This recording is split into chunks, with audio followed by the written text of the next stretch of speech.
Once again, looking at the different contaminants from mold to bacteria to radiation and particles and chemicals. Let's look at it. Exposure risks, as I said, particles, chemicals, and bioaerosols, and electrosmog. Proper drainage, soil slope, and clean landscape play a major role in keeping the contaminants out of it. That's the site, the role of the site, keeping the indoors clean. Hardscaping of the site can reduce a lot of tracking of pesticides and lead paint and soil into the house. Know the water quality. I only use mineralized reverse osmosis water. I buy reverse osmosis water and I remineralize it. I've seen enough floods from reverse osmosis filters that it kind of concerns me, so I don't have one in my house. I go buy it 9 gallons at a time and add Himalayan salt minerals to it, and that's how I get my healthy water. Because along with the lime, I had heavy metal poisoning from aluminum, and that's where it came from. Fluoride is, so aluminum fluoride in regular tap water is a serious concern. Look more into it. So that's the services. Air conditioning systems. I do not recommend adding ultraviolet lights to your air conditioning systems at any time, ever. UV light, I've seen some serious health problems respiratory problems come from UV lights, because if you paint a room, or you have new carpeting or some sort of airborne chemical, sometimes the scented plug-ins, that's airborne. It gets through your system, passes across the UV light, and becomes photochemical smog, just like Los Angeles. And you're breathing that in. Not a good thing. Don't let mechanical people sell this to you. HVAC. Understand your system, the operation, the limitations, and maintenance needs. Change your service firms periodically to test them, and document what they say, and document all action and receipts. That's real important to change up your firms, just to keep them on their toes, and then listen to the guy coming in. Watch what he does. Sometimes they just look at it, change the filter, and they're done. Not enough. Okay? Some houses are getting hit with wildfire smoke, gas fumes, methane fumes. There's a big methane issue going on. Accident fumes from farming odors. That's your shell. Can your house keep the odors out that are happening outside? Going on with contaminants, electrosmog has the most impact worldwide, short of cooking fumes from indoor fires in developing nations. EMF, electromagnetic fields, can originate from wiring and plumbing. This is huge. We're seeing massive amounts of electromagnetic radiation in homes, as well as on their property and in the middle of the street. 100 milligauss on the property and in the middle of the street. And nobody knows. So start testing this. This is huge. You can get some dangerous electromagnetic radiation from bed warmers, ergonomic beds, motorized reclining chairs, and also German-made cars. German-made cars, if you have a German-made car, measure it. It's much higher than other manufacturers. I don't know why. I don't know why, but it's through the roof. Standing outside of a German car, I've measured 100 milligauss, and I haven't even gotten in the car yet. It's crazy. So radio frequencies are different than EMF, but it's part of the larger electrosmog issue. So radio frequencies are, according to the World Health Organization, a Class 2B carcinogen.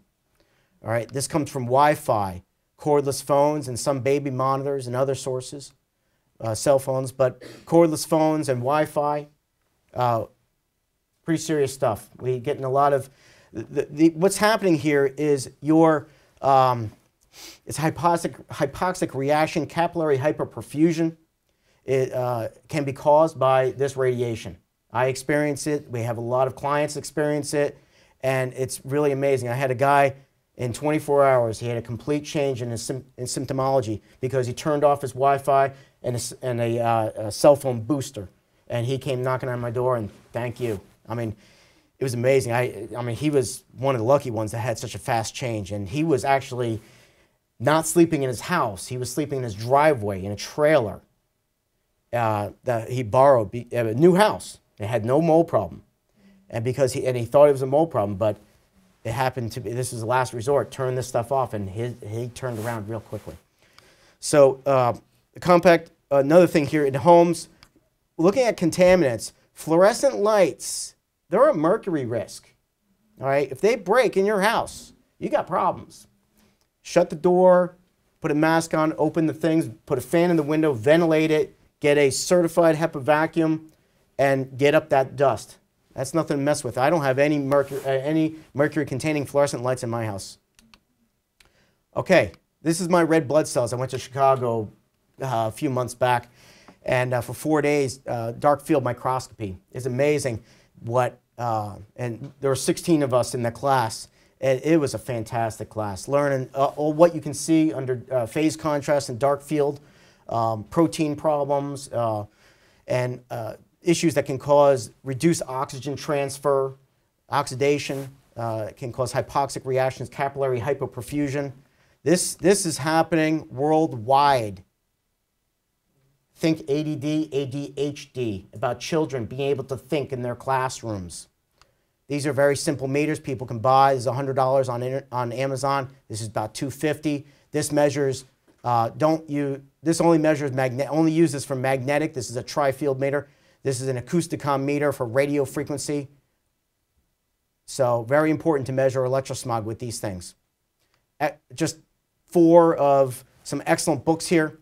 There's a lot of books coming out just in the past year or two, and more will be coming on electrosmog, magnetic radiation, cell phone problems, smart meters, and on and on. This is a worldwide problem. Particles. Particles can get pretty small. And so this is a hair, okay, diagram of a hair. And so a hair is about 70 microns. These particles that we're dealing with can go real small, 2.5, 1 micron, submicron, and they all have a story to tell. All the particles have a story to tell of where it came from. So, remember him, Horton? Remember what he found in a speck of dust? I found that movie was fascinating. If you haven't seen Horton, that movie, Horton Hears a Who, I think, whatever it is. It's Dr. Seuss. Great movie. A lot of fun. Kids should watch. Every kid should see that. All right, so dust can be dangerous. What is in dust is the point here. Heavy metals, lead, mercury, allergens, pollen, pet dander, inflammagens, chemicals, pesticides, VOCs, can all be a part of the dust. These are, this is mold. This is all invisible to the naked eye. Just under a microscope, the Stachybotrys, Aspergillus penicillium. This is Euocladium. Got some yeast and cladosporium going on there. Be aware that there's a fairly notable movement out there looking at inflammagens and microscopic submicron dust and how that can cause an inflammatory response. And that's just an emerging science out there, and a lot of it's going up on the internet. There's a dark side to that nobody's talking about. And I see it time and time again with certain people who've gone through that. And what I'm talking about, and it may have a lot of merit, but I think it needs to be approached very cautiously, because inflammagen hunting and using the tests that they promote, ERMI, HERTSMI, etc., I've seen a lot of people go blind to other contaminants. They just will not even consider other contaminants. And that's a problem. That's a differential diagnosis problem. When it's like, I know it's mold, and then they convince the doctor it's mold, and you don't look at anything else, and that person lingers with health problems for a long time. The fear of loss, the inflammagen hunting is an interesting process to go through, but the fear of loss of oneself, the family, the rewards of a home can cause a lot of marital, a lot of family stress. The fear of home, the fear of your contents. This causes a lot of psychological ramifications searching for inflammagens. I think that if you follow some of the guidance of keeping the house clean, dry, maintained, safe, etc., a lot of those things will come out of the house. And if you do some deep cleaning and understand your services, your systems, you can save a lot of financial stress as well. All right. Finishing up here, the 7 principles of a healthy home. We asked a lot of questions, answered a lot of questions. We looked at the different layers of a building and how they dynamically shift and stress each other, and then overlap that on the different components of a healthy home. All right? Let's look at the total body burden, the total on the home, total burden on the body in the home. When you understand that total burden, you have a much better differential diagnosis of your symptoms. And understand, getting back to what mold can do, it can imitate a lot of things. Mold can cause a lot of problems, don't get me wrong. But I think you should also pay particular attention to genetically modified foods, hidden food inflammation, dehydration, malnutrition, excitotoxins. That's huge. Glutamine, aspartame, MSG, mycotoxin ingestion. More comes from ingestion than breathing it in. Heavy metals. So a lot of those things can mimic what basically is promoted as mold symptoms. So don't forget, there's other things that impact you. Chronic electrosmog, and then inflammagens, and use a certified full unit certified HEPA vacuum again. So the symptoms that we're experiencing can be allergenic, irritant, infectious, and toxic. Treat the symptoms, fix the evident cause. However, be integrative about it. Go a little further. Challenge the reductionist dose response thinking of all the find all the contributors, because a lot of times it's multi-causal. And then what components relate to your concern to dive a little deeper. And then